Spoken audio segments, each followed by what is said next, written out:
देऊ शकता? मला असं वाटतं कालची कोर्टाचा जो स्टँड आहे तो पूर्णपणे काल मांडण्यात आलेला आहे आणि दोन्ही बाजूंनी युक्तिवाद झाला आणि सातत्याने एक मॅटर आत्ता तर कोर्टात आहे आणि मंगळवारी त्याच्यातून पूर्ण क्लॅरिटी येईल. पण मी माननीय कोर्टाचे मनपूर्वक आभार मानते की त्यांनी एक कन्फ्युजन समाजात आणि मतदारांच्या मनात अनेक आमदारांच्या त्यांच्या ऑफिसेसमध्ये किंवा त्यांच्या जाहिरातींमुळे हे होत होतं आणि त्याच्यामुळे हा आदरणीय पवारसाहेबांचा फोटो हा न वापरण्याची याचा एक निर्णय हा त्यांनी केलेला आहे.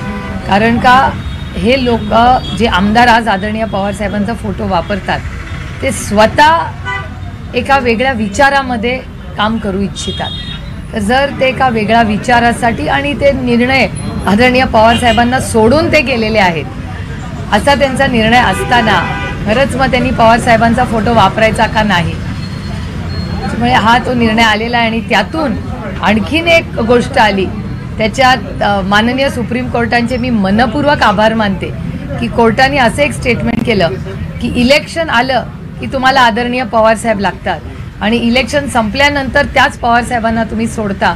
हे मी म्हणत नाही आहे, एक कोर्टात काल जे वर्तमानपत्रात आणि त्या ऑर्डरमध्ये आलेलं तेवढंच मी बोलते. त्याच्यामुळे मी माननीय सुप्रीम कोर्टाचे आभार मानते आणि मला असं वाटतं त्याच्यामुळे मी माननीय सुप्रीम कोर्टाचे आभार मानते आणि मला असं वाटतं मंगळवारची आपण वाट बघूया. मॅटर सबज्युडिस आहे त्याच्यामुळे त्याच्यावर फार बोलणं संयुक्तिक राहणार नाही. सीए कायदा बदलणार म्हणून विरोधकांकडून सांगितलं जाते परंतु काल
आणि आजच्या वर्तमानपत्रात आलेल्या बातमीवरून सांगते.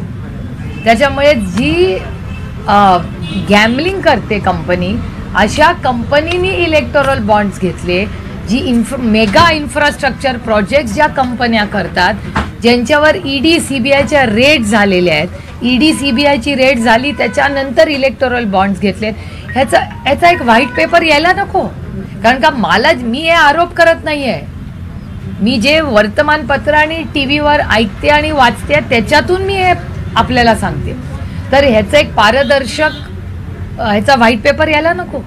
मला असं वाटतं इलेक्टोरल बॉन्ड्सचा एक अतिशय पारदर्शक व्हाईट पेपर आला पाहिजे. कोणी घेतले इलेक्टोरल बॉन्ड्स, कुठल्या पक्षाला दिले, ह्याचा एक चार्ट झाला पाहिजे. आणि दूध का दूध और पाणी का पाणी. मी उगाच भारतीय जनता पक्षासारखे खोटे नाटे आरोप कधीही केले नाही आणि कधी करणारही नाही. पण मला असं वाटतं माननीय सुप्रीम कोर्ट आणि या देश ये देश जानना चाहता है की हे पैसे कुठल्या कॉन्ट्रॅक्टरनी कुणाला दिले. काल निरावागंजमध्ये एक सभा झाली, त्याच्यामध्ये अजित दादांनी भाषणामध्ये मोठं विधान केलं की नानाच्या एका कार्यकर्त्याला मोक्काच्या कारवाईमधून वाचवलं आणि एकदाच त्यांनी भाषणात उल्लेख देखील केला की एक वेळ माफ करा, म्हणून हा भाषणात देखील उल्लेख करण्यात आला दादांच्या. कसं बघताय?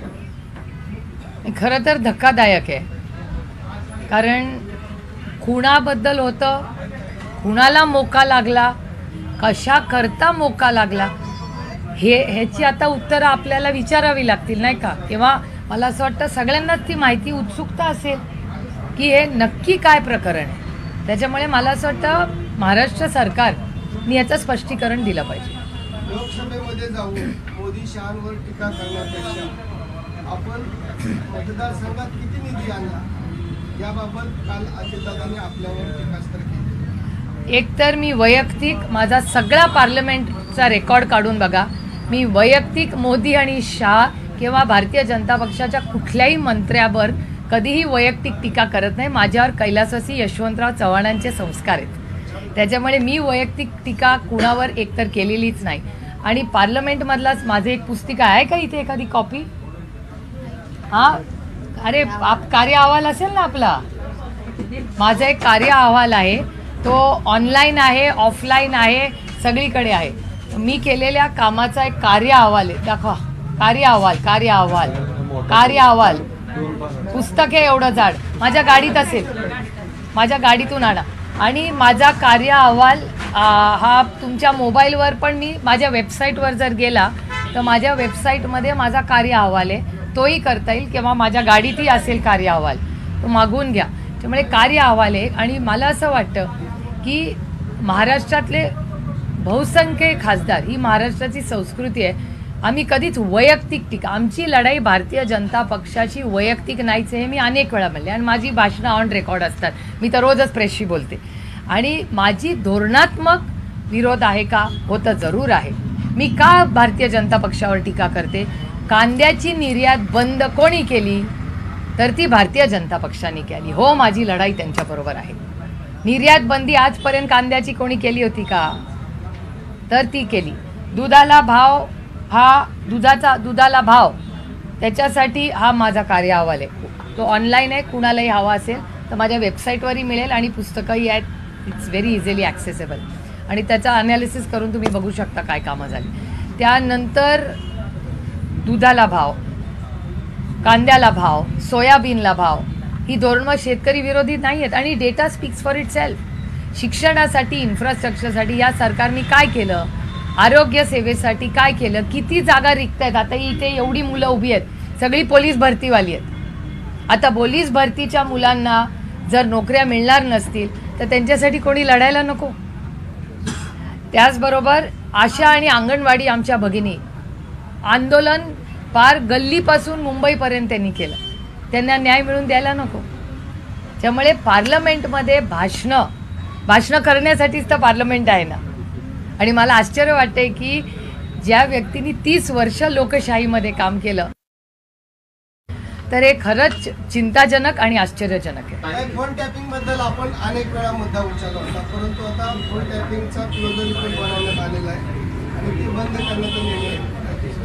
मला काय आश्चर्य वाटत नाही, कारण का भारतीय जनता पक्षाच्या तुम्ही जवळ गेला तर केसेस ही वॉशिंग मशीनमधून निघतात, त्याच्यामुळे कुछ भी हो सकता है.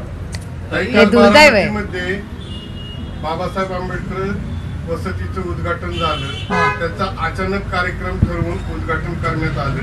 त्यामध्ये आपलं नावही नव्हतं आणि तो कार्यक्रम अचानक घेतला असं सांगितलं जातं. या म्हणजे मलाही व्हॉट्सॲपवरच एक फोटो आणि टेलिव्हिजनवर मी ती बातमी रात्री उशिरा मी काल आले इंदापूरचा दौरा करून, तेव्हा मी टी व्हीवर पाहिली. मला कुठलीच याबद्दलची माहिती नाही, मला आमंत्रण किंवा माहिती काहीच नव्हतं. केंद्र सरकारने आता पेट्रोलमध्ये 2 रुपये टॅक्स कमी केलेला आहे, परंतु आता जसं राजस्थानमध्ये राज्य शासनाने अजून 200 रुपये कमी करण्यात आले. पण आता आपल्या माहितीकडून त्या राज्य स्टेट टॅक्स त्या ठिकाणी कमी करण्यात आले नाही. ज्यावेळेस महाविकास आघाडीचं सरकार होतं विरोधकांकडनं आवाज उठवला जात होता की टॅक्स कमी करा, परंतु आता महायुतीचं सरकार पण राज्य शासन या पलीकडे टॅक्स कमी करण्याचा निर्णय. मला हे खूप गमतीशीर वाटतं की इलेक्शनच्या 15 दिवस आधी गॅस सिलेंडरचा 100 रुपये कमी होतो, पेट्रोल डिझेल. आणि मला एक गंमत वाटते, केंद्र सरकारमध्ये पार्लमेंटमध्ये मी फुल टायमर आहे आणि मी प्रत्येक भाषण फार मन लावून आणि कान देऊन ऐकते. जेव्हा दर वाढ होते तेव्हा काय सांगितलं जातं, कंपन्यांनी दरवाढ केली आहे, सरकारने नाही केली. मग जेव्हा दरवाढ कमी होते त्याचं क्रेडिट सरकार घेतं आणि वाढवते तेव्हा कंपनीवर खापर फोडता. हा कुठला न्याय? मग वाढलं तरी कंपनी आणि कमी झालं तरी कंपनी, दोन्ही असं त्यांच्या सोयीप्रमाणे होत नाही ना. आणि आता लोकसभेचं इलेक्शन आलंय, कुछ भी हो सकता है, गाजराचा पाऊस पण पडेल. ईडी पोलिसांनी आपले झारखंड पोलिसांनी ईडी अधिकाऱ्यांना नोटीस बजावली.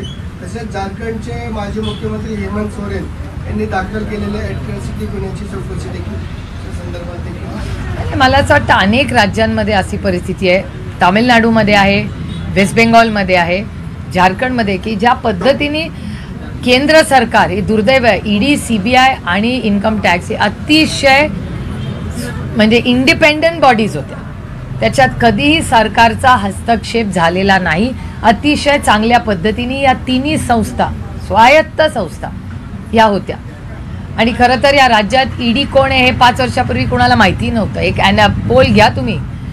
पण दुर्दैवाने अदृश्य शक्ती सातत्याने ईडी, सीबीआयने इन्कम टॅक्सचा वापर करून पक्षफोड, घरफोड, लोकांना भीती दाखव, हे दुर्दैव आहे. ह्या नवीन भारतात जो ते करू पाहतात त्याच्यात अदृश्य शक्तीचा एवढा मोठा रोल आहे की आज दडपशाही वाढत चालली आहे आणि लोकशाहीचा गळा दाबण्याचा पाप हे सातत्यानं अदृश्य शक्ती करते. निवडणूक आयोगाची नियुक्ती करण्यात आली. एक मिनिट, त्यांना खूप वेळ एक वाचायचं, त्यांना एक तर विचारू द्या, बाकीच्यांना पण संधी द्या ना. ताई, तुम्ही सातत्यानं पार्लमेंटमध्ये मुद्दे मांडत असता, पण अजितदादांनी काल एक टीका केली, जर तुम्ही सातत्यानं विरोधात बोलत राहिला तर निधी कसा येणार, मतदारसंघातली कामं कशी होणार. आणि त्यालाच जोडून दुसरा प्रश्न, दादा सातत्यानं सांगत आहे की माझ्या विचाराचा खासदार पाठवा आणि माझी जी काही कामं आहेत प्रलंबित ती करून घ्यायची आहेत, किंवा माझ्या एक स्वप्नातली बारामती आहे असं करून घ्यायचं. मग तुम्ही निधी आणत नाहीत का? या निमित्तानं हा प्रश्न उपस्थित. नाही, एक तर गेले 15 वर्ष मी त्याच विचाराचा खासदार होता ना. गेले 3 टर्म दादांच्याच विचाराचा खासदार होता ना. मग आता कुठला बदल होणार आहे? हा पहिला मुद्दा. म्हणजे हा, मग तसं म्हणा, ती क्लॅरिफिकेशन मी नाही देऊ शकत, तुम्हाला विचारायला लागेल तो प्रश्न, मी कसा विचारणार. हा पहिला मुद्दा. दुसरा मुद्दा तुम्ही म्हणला की दुसरा काय, तुम्ही म्हणला टीका करून. तुम्हाला आश्चर्य वाटेल की तुम्ही पार्लमेंटरी डेटा काढून बघा. ज्या डिबेट्समध्ये मी जेव्हा भाग घेतलेला आहे तेव्हा मंत्र्यांनी माझं नाव घेऊन माझं कौतुक केलं. प्रत्येक मंत्री, म्हणजे निर्मला सीतारामनजी फायनान्स मिनिस्टर नेहमीच माझ्याबद्दल ऑन रेकॉर्ड चांगलं बोलतं. तुम्ही मंत्री घ्या, गडकरी साहेब असतील, अश्विनी वैष्णव असतील, भूपेंदर यादव असतील, या सगळ्यांची, आणि मी ऑन रेकॉर्ड प्रत्येक मंत्र्याचे आभारच मानलेत ना. कारण का त्यांनी माझ्या मतदारसंघात मला गजेंद्र सिंगजींनी सगळ्यात मोठी जी योजना हर घर जल, याच्यातला सगळ्यात जास्त निधी गजेंद्र सिंगनींना मी ऑफिशियली आभार मानलेत पार्लमेंटमध्ये. Railway minister, railway, airport, transport, infrastructure, शेती खातं सोडून सगळ्या मंत्र्यांनी महाराष्ट्राला मदत केली आहे. आणि जरी मी विरोधातली विचाराचे खासदार असले तरी ह्या सगळ्या मंत्र्यांनी ऑन रेकॉर्ड, म्हणजे हा data speaks for itself, पार्लमेंटची सगळी मी भाग ज्याच्यात घेतलेला आहे, डिपार्टमेंट वाईज काढून बघा ना तुम्ही. Let data speak for itself. त्याच्या मी केलेली भाषणं, त्याला मंत्र्यांनी दिलेलं उत्तरं, माझे मतदारसंघातले प्रश्न मांडलेले त्याचा डेटा, आणि मी डिपार्टमेंट वाईज केलेलं प्रत्येक मतदारसंघात माझ्या झालेली मदत. Let data speak for itself. आणि साधारणपणे म्हणजे आता गडकरी साहेबांचंच उदाहरण बघा. गडकरी साहेबांची केवढी मोठी रस्त्याची कामं ही बारामती लोकसभा मतदारसंघातच झाली आहेत. जलजीवन मिशन हाय परफॉर्मिंग, वयश्री योजना हाय परफॉर्मिंग, हॉर्टिकल्चर डिपार्टमेंट हाय परफॉर्मिंग, सगळ्या शाळा, त्याची क्वालिटी, त्याची आरोग्य सेवा, रोटी कपडा और मकान, गटर मीटर वॉटर, सबका देखो ना, अँड लेट डेटा स्पीक. म्हणजे माझं म्हणणं आहे त्यांनी आरोप करणं, आणि कसं आहे विरोधक पण असला ना तरी तो दिलदार असला पाहिजे, तभी तो मजा आएगा.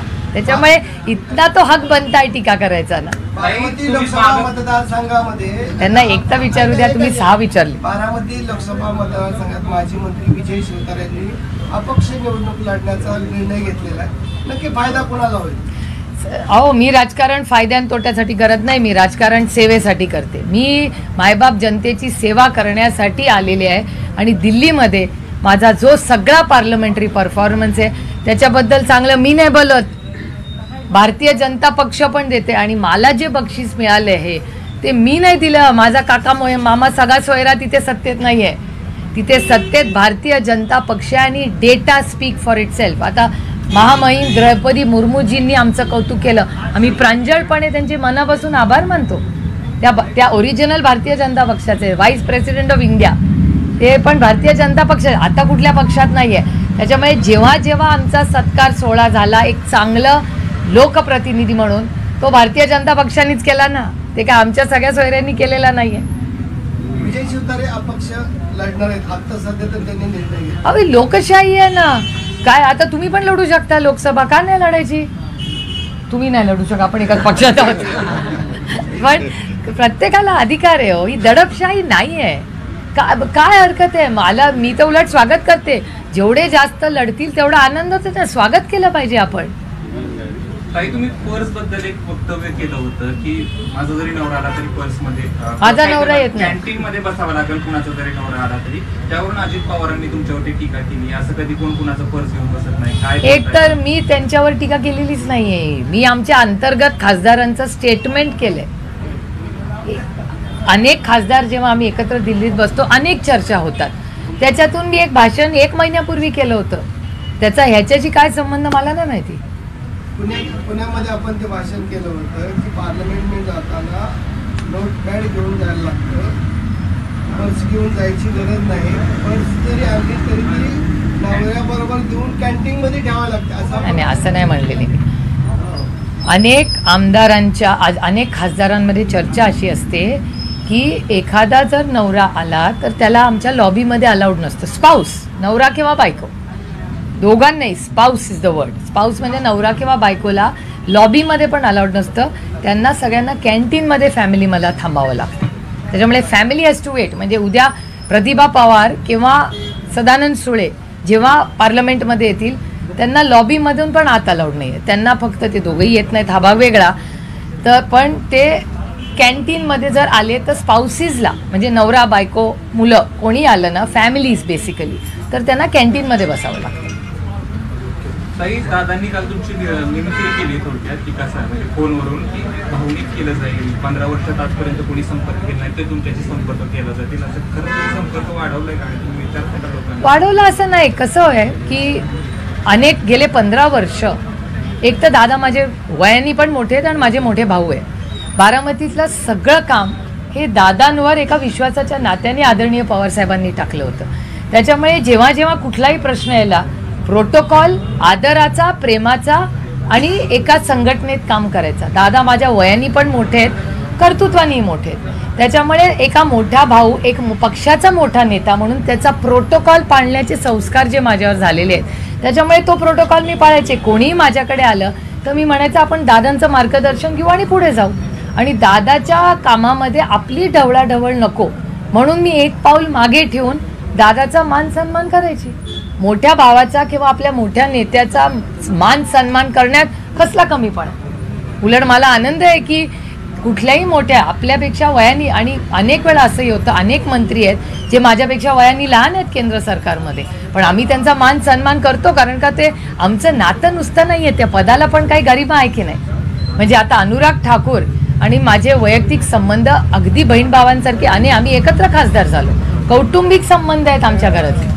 आता अनुराग माझ्यापेक्षा वयाने लहान असला म्हणून मी हाक नाही त्यांना एकेरी मारणार, कारण का आज ते केंद्रात मंत्री आहेत. त्या पदाचा मान सन्मान हा मला केलाच पाहिजे. हेच तर संस्कार माझ्या आईनी आणि कैलासवासी यशवंतराव चव्हाणांनी माझ्यावर केले. त्याच्यामुळे अनुरागजी आणि जेव्हा मंत्री महोदय हे आम्ही जेव्हा पार्लमेंटमध्ये, ह्याला पार्लमेंटरी एटिकेट्स आणि प्रोटोकॉल्स म्हणतात. निवडणूक आयुक्तांची नियुक्ती झाली आहे त्याच्यावरून टीका देखील मोठ्या प्रमाणात होती. जे 6 लोकांची नावं होती यावर काँग्रेसने देखील टीका केली. कशाच्या आधारावर नियुक्ती केली, आपली भूमिका काय असेल? नाही, आमची इच्छा होती की हे सगळं पारदर्शक, ह्या इन्स्टिट्यूशन्स येतो, आज ते सत्तेत आहेत, उद्या आम्ही येऊ. कोणी सत्ता ही काय परमनंट राहत नाही आणि इट्स अ कंटिन्युटी. त्याच्यामुळे काही ट्रेडिशन्स असतात, लीडर ऑफ ऑपोजिशन त्याच्यात असलंच पाहिजे, त्यानंतर आपले चीफ जस्टिस ऑफ इंडिया असलेच पाहिजेत. म्हणजे पारदर्शकपणे ज्या गोष्टी या देशामध्ये काही सिस्टम्स लागू झालेल्या आहेत त्या काही बदलू शकतो. काळाबद्दल समजा टेक्नॉलॉजी आली, टेक्नॉलॉजीमध्ये होणारे बदल आपण आत्मसात केलेच पाहिजेत, पण काही सिस्टम्स ज्या आहेत त्या पारदर्शकपणे अकाउंटेबिलिटी आणि ट्रान्सपेरन्सीसाठी असल्या पाहिजेत. एवढीच आमची माफक अपेक्षा. निलेश लंकेने काल आपल्या शरदचंद्र पवार गटामध्ये प्रवेश केलाय. प्रवेश नाही केला. म्हणजे ते भेटायला आले होते मात्र प्रवेश नाही चिन्ह केला. देखील त्यांनी हातामध्ये घेतलं. जयंत पाटलांनी काल आपण प्रेस पाहिलेलीच आहे. नाही, प्रेस नाही मी पाहिली, मी रात्री उशीर आले बातम्या पाहिल्या. बारामतीमध्ये अजितदादांनी सामान त्यांना विचारल्यानंतर ते म्हणले की ते आमच्या गटाचे आमदार आहेत, जर त्यांनी दुसऱ्या पक्षात जाऊन विरोधाची भूमिका घेतली तर पक्ष त्यांच्यावर अपतंतीची कारवाई करेल. बघूया ना काय होतं. पण हे करणार आहेत का प्रवेश? तुमच्याशी काहीतरी बोलणं झालं असेल. माझं इथं नव्हता, काल मतदारसंघात होता. मी काल इंदापूरमध्ये होते रात्री 12 वाजेपर्यंत. तुम्हाला की नेमकं ते मी कधी खरं प्रवेश सांगू, करणार आहेत, काय करणार आहेत? आणि वसंत मोरेच्या बाबतीत देखील हा प्रश्न विचारला नाही. जातो. वसंत मोरे देखील प्रवेश करणार आहेत? नाही, वसंत मोरे हे पुण्याचे मोठे नेते आहेत. ते जर महाविकास आघाडीत आले तर अर्थातच त्यांचं महाविकास आघाडीमध्ये स्वागतच होतं. आणि मी परवाही भोरला हे बोलले की आम्ही आता तुम्ही किती, आम्ही इथे ह्याच्यात नाही, आम्ही 48 जागा पूर्ण ताकदीने महाविकास आघाडी आणि इंडिया गठबंधन हे महाराष्ट्रात लढणारे आणि त्या कामाला आम्ही लागलेलो आहोत. आणि आमचे सगळे वरिष्ठ नेते म्हणजे जे आजही महाविकास आघाडीची मुंबईला मीटिंग आहे हे मी तुमच्याच चॅनलवर सकाळी 7 वाजता पाहिलं. त्याच्यामुळे आम्ही जे अमोलदादा असेल, मी असेल, आम्ही जे कॅन्डिडेट जिथे जिथे महाराष्ट्रात 48 जागावर आम्ही लढणार आहोत तिथे आम्ही सगळे आमच्या जबाबदाऱ्या आणि कामांमध्ये व्यस्त आहोत. बाकीचं जे काही मोठं म्हणजे सभा कधी होणार, काय होणार, हे सगळ्याचं काम आणि निर्णय प्रक्रिया ही आमचे सगळे सिनियर नेते घेत आहेत. जसं निवडणूक जवळ येईल तसं तुमच्या विचाराची जी लोक तिकडे गेलेले आहेत विचारसरणी, ते पुन्हा परत तुमच्याकडे येऊ शकतात असं वाटते का? त्यातले काही येतील असं वाटते? समय बहुत की जे येतील त्यांना काय सांगाल? कारण अजितदादा काल असं देखील म्हणाले की आधी म्हणत होते आम्ही आता घेणार नाही, परंतु 6 महिने उलटून गेले तरी आता लोक यायला लागले तर ते घेत आहेत. समय बहुत, सबसे बलवान कौन है तो समय है. त्याच्यामुळे मला असं वाटतं आपण वेळ बघूया, घाई करायची गरज नाही आहे. त्यामुळे टप्प्याटप्प्याने पुढे काय कसं होतंय हे बघूया. कारण ही लोकसभा आहे आणि मला असं वाटतं की ह्याच्यात फक्त गॉसिप न करता ही देशाची सगळ्यात मोठी आणि महत्त्वाची इलेक्शन आहे. कारण का काश्मीर टू कन्याकुमारी, प्रत्येक ग्रामपंचायतीचं पण इलेक्शन महत्त्वाचंच असतं, पण काश्मीर टू कन्याकुमारी या देशाचे निर्णय घेण्यासाठी पार्लमेंटचं इलेक्शन असतं. पॉलिसी लेवल 70,000 करोड रुपयाची सरसकट कर्जमाफी कुठे झाली तर ती पार्लमेंटच्या बिल्डिंगमध्ये, त्या बिल्डिंगमधून तो पॉलिसीचा निर्णय झाला. ह्या राज्यामध्ये सगळ्यात मोठे रस्ते जे गडकरी साहेबांनी त्यांच्या माध्यमातून केले, हे सगळे आपण बघता जी डेव्हलपमेंट, ह्याचे निर्णय कुठे होतात तर ते त्या सगळ्यात मोठ्या मंदिरात संसद भवनमध्ये होतात. त्याच्यामुळे ह्या देशाची पॉलिसी मेकिंग, जल जीवन मिशन हा कार्यक्रम कुठून सुरू झाला तर तो संसद भवनच्या चर्चेतून झालेला आहे. त्याच्यामुळे हे मोठं इलेक्शन आहे ज्याच्यात देशावर इम्पॅक्ट करणाऱ्या जे निर्णय असतात त्याची चर्चा ही त्या वास्तूमध्ये, त्या लोकशाहीच्या मंदिरात होते. त्याच्यामुळे इलेक्शन अतिशय महत्त्वाचं आहे. त्याच्यामुळे मला असं वाटतं, आज मला विचाराल तर 2च गोष्टी महत्त्वाच्या. इलेक्शन प्रक्रिया ती पारदर्शकपणे व्हावी, इलेक्टोरल बॉन्ड्समध्ये भ्रष्टाचार झाला का नाही याचं पारदर्शकपणे सत्य या भारताच्या समोर आलं पाहिजे की नक्की इलेक्टोरल बॉन्ड्सचं काय झालं, कुणाचे पैसे कुणाला दिलेत, कोणी दिलेत. आणि हे माननीय सुप्रीम कोर्टाने विचारले की क्विट प्रो को हा शब्द माझा नाही, माननीय सुप्रीम कोर्टाचा आहे. क्विट प्रो को म्हणजे काय, मी तुम्हाला एक कॉन्ट्रॅक्ट दिलं तर त्याचा निधी तुम्ही मला दिला असा त्याचा अर्थ मोठा होतो. त्याच्यामुळे क्विट प्रो को झालं का नाही हा म्हणजे मला विचाराल तर हा सगळ्यात मोठा मुद्दा आहे, कारण का हा खूप मोठा, जर खरं असेल तर हा खूप मोठा भ्रष्टाचार आहे. Point number 1. पॉईंट नंबर 2, आज पेटीएम कोलॅप्स झालेलं आहे. पेटीएम डिजिटल इंडियामध्ये निधी आणि डिजिटलायझेशन ऑफ करन्सी करायला पेटीएम हॅज कोलॅप्स्ड. हा खूप मोठा आव्हान आपल्या सगळ्यांच्या समोर आहे.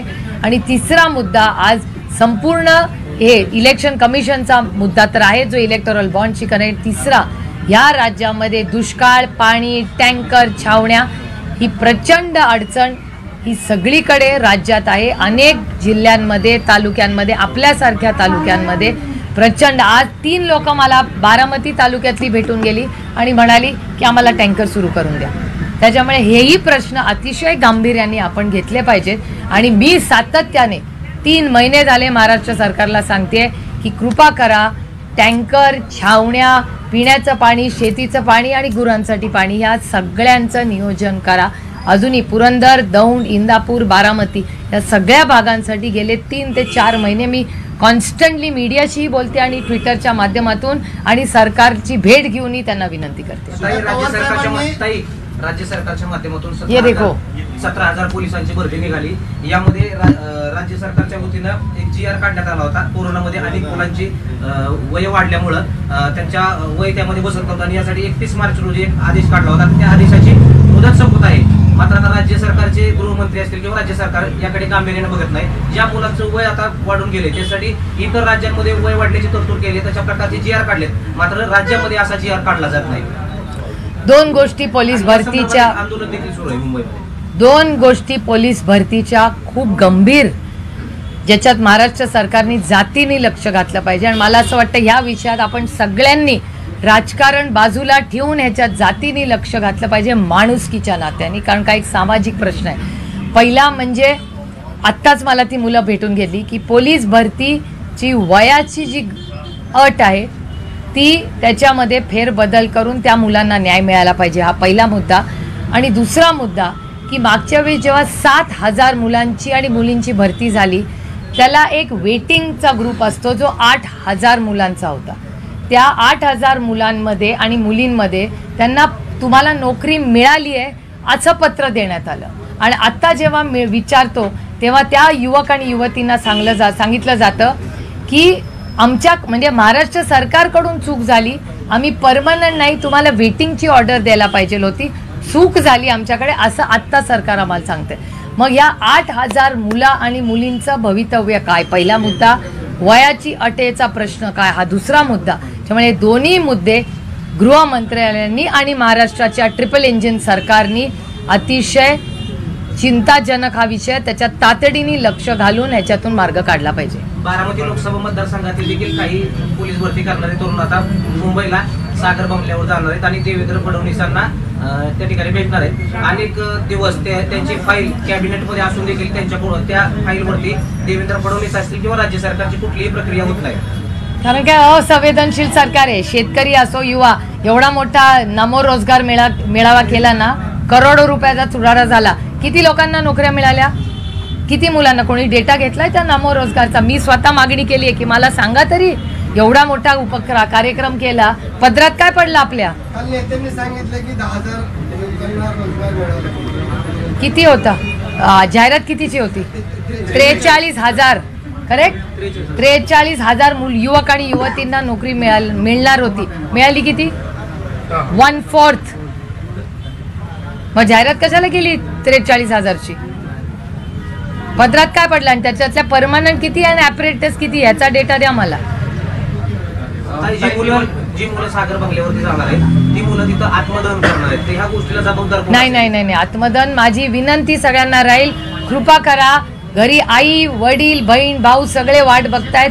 प्लीज आत्मदहन करू नका. माझी सगळ्यांना विनम्र हात जोडून विनंती आहे, आत्मदहन करू नका. आपण लढू आणि तुम्हाला न्याय मिळवून देऊ. निवडणुकीच्या तोंडावर सुशांत राजपुरांचा जो मृत्यू झाला त्याच्या संदर्भात न्यायाची मागणी केलेली आहे त्यांच्या बहिणीने पंतप्रधानांकडे.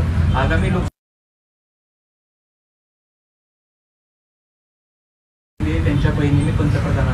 आगामी लोकसभेच्या निवडणुकीच्या तोंडावर हा वाद चिघळणार असं वाटते काय निमित्तानं? मला याची फारशी काय माहिती नाही आणि मला वाटतं दुष्काळ, आणि असे इतके महत्त्वाचे मुद्दे जर एखाद्या बहिणीला तिच्या भावाबद्दल काही न्याय हवा असेल तर ती जरूर त्याचा न्याय मागणं हे साहजिक आहे आणि त्याच्यात काही गैर नाही. पण त्याचबरोबर मला असं वाटतं हा राजकीय विषय न करता तो त्या इन्क्वायरीच्या पद्धतीने होऊ शकतो. काही शेवटचा प्रश्न, पवार साहेबांनी 4 दिवसापूर्वी बारामतीच्या विविध वकिलांची असेल, डॉक्टरांची असेल आणि व्यापाऱ्यांची बैठक बोलवली संवाद, परंतु बारामतीच्या व्यापाऱ्यांनी आधीवर वेळ नाकारली. नंतर त्यांना पश्चाताप झाला, नंतर त्यांची संयुक्तिक बैठक झाली. आता शरदचंद्र पवार गटाचा व्यापाऱ्यांचा मेळावा, कसं बघताय? मला नाही वाटत असा गटाचा वेगळा काही मेळावा होतोय, कारण का मला काल 2 आमंत्रण आली आहेत. त्याच्यामुळे 22 तारखेला पवार साहेबांनी आधीवर वेळ भाषणामध्ये उल्लेख केला. हो मान्य आहे मला, पण पश्चाताप झाला. त्यांचं पण पत्र आलंय की त्यांना पण वेळ, त्यांनी आदरणीय पवार साहेबांची वेळ मागितली असंही तुमच्याही पेपरमध्ये आलं आणि मलाही काल एक आमंत्रण आले 22 तारखेला.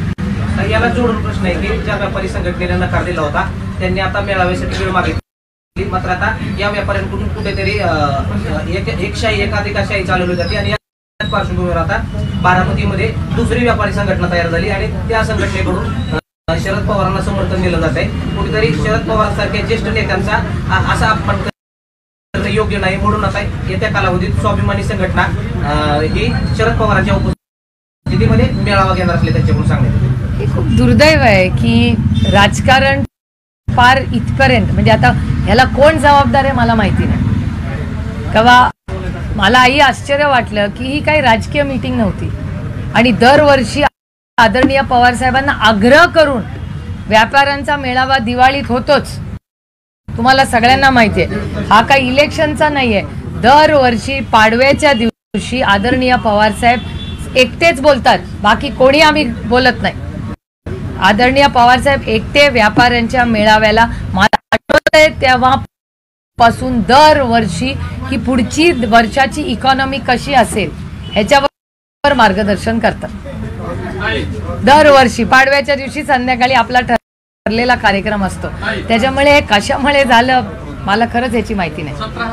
भरती काढली फॉर्म भरता येत नाही कारण याचे बेसिक पेमेंट मिळत नाही, म्हणून नॉन क्रिमिनल मिळत नाही तहसील कार्यालयामध्ये गेल्यावर. आता तुम्ही फॉर्म नाही भरू शकत? नाही भरू शकत, मराठा फॉर्म भरू शकत नाही, कधी येत नाही, तहसीलदार देत नाही. तहसीलदार फॉर्म देत नाही? आदेश आला नाही, म्हणजे आदेश आला फॉर्म भरताना. मी आता मुख्यमंत्र्यांना ट्विट करून रिक्वेस्ट करते लगेच द्या. फॉर्म भरू शकत नाही मराठा उमेदवार, त्यांना बेसिक देत नाही ना. 17,000ची भरती निघाली. हे पुस्तक तुमच्याकडे आलं नाही का अजून सगळ्यांकडे? हा PDF आली असेल ना. तुम्हाला हे पण पाहिजे का? असेल असतील ना. एक गाडीत आहेत का रे अजून अशा कॉपीज? हे कुठून आणलं? गाडीत असेल ना, मग 4-5 मागवा ना, माझ्या 4-5 मागून देऊ. हे ह्याच्यावर पण आहे माझ्या वेबसाईटवर, सगळीकडेच आहे. नाही रे, पण हे जरा चालायला सोपं पडतं ना. पोलीस भरतीचे विद्यार्थी करतात. नाही मी आता बसते ना.